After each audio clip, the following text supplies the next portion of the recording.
Bhutan, a land of beautiful temples, abundant nature, and commonly dubbed the country with the world's happiest people. There's a lot to love about Bhutan, but one thing that's always stood out to me is the title used for Bhutan's monarchy, which is really unique compared to other countries. In Dzongkha, the official language of Bhutan, the nation's reigning monarchs are called Druk Gyalpo. This translates into Thunder Dragon King, the Bhutanese head of state's official title.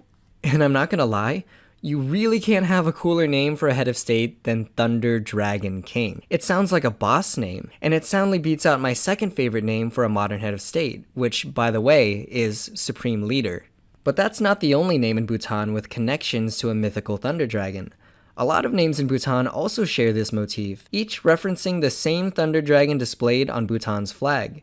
In fact, the name for Bhutan itself in Dzongkha is Druk Gyalpo, or Land of the Thunder Dragon, and the followers of the sect of Tibetan Buddhism that became Bhutan's official religion refer to themselves as the Drukpa, which can either be translated as dragon people or those of the thunder, which again is just so cool. The origin of the thunder dragon itself is traced back to the founding of Bhutan's religious roots.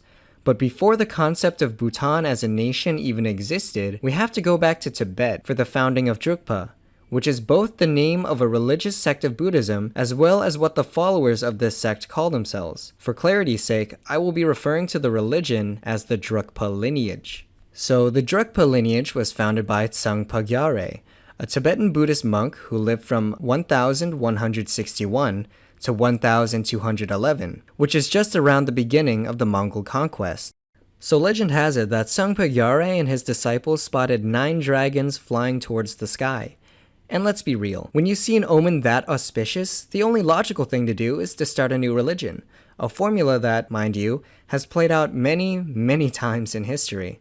So the Drukpa lineage became centered around Railung Monastery, which was built during a thunderstorm. Thunder is interpreted in Bhutanese mythology to be the roars of dragons, so that was yet another auspicious sign. Railung Monastery became very important as the seat of the family line of Tsongkha Gyalpo, who were the leaders of the Drukpa lineage. This familial line of succession continued uninterrupted until the 13th descendant of Tsongkha Gyalpo also claimed to be his reincarnation, making him the 13th Drukpa leader as well as the second incarnation, or Gyalwang Drukpa, which became a separate title altogether. This wasn't much of a problem until he died with no male heir, leading the titles to be split among different people, with some following the hereditary line based in Railung Monastery, and others following the reincarnation line.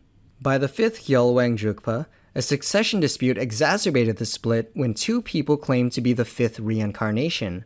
On one side, there was Nawang Namgyal, the 18th heir of Railung Monastery, who also claimed to be the 5th Gyalwang Drukpa. Also claiming to be the Gyalwang Drukpa was Pangsam Wangpo, a son of the Prince of Changyai.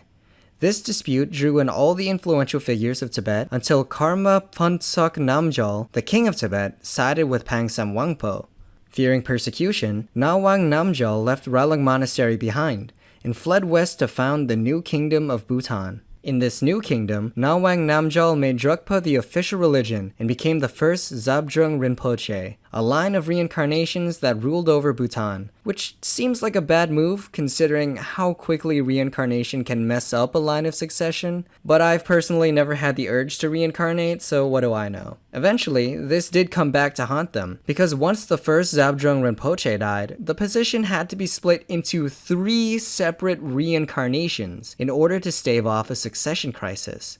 So there ended up being an incarnation of body, an incarnation of mind, and an incarnation of speech, all as 3 separate people. And as if there wasn't enough to keep track of, all of these reincarnation shenanigans were managed by the earlier established Druk Desi and J Khenpo, government positions who handle administration and religion in Bhutan respectively. And for the record, I just want to take a moment to say that there is no way to fully emphasize just how confusing it was to keep track of positions of leadership in Bhutanese history. One of my main takeaways from trying to keep track of Drukpa titles and lineages is that reincarnations and schisms are a surefire way to make sure that anyone studying Bhutanese history is in a constant state of suffering. So anyways, we have Druk, Thunder Dragon, Drukpa, Dragon People, Gyalwang Drukpa, Drukpa's line of reincarnated leaders, and Druk Desi, or the Thunder Dragon Regent. There's a definite pattern to these names in Bhutanese history, and as you can imagine, the word Druk has a very deep cultural significance to the Bhutanese. So it's no surprise that in 1907, when Ujin Wangchuck consolidated Bhutan under his new monarchy, that the official title of Bhutanese kings became Druk Gyalpo, or Thunder Dragon Kings. And that same monarchy persists to this day, with the current king being Jigme Kesar Namgyal Wangchuck. Although the previous king, Jigme Sinje Wangchuck, might be the most known in the West due to his coining of the term gross national happiness in 1972.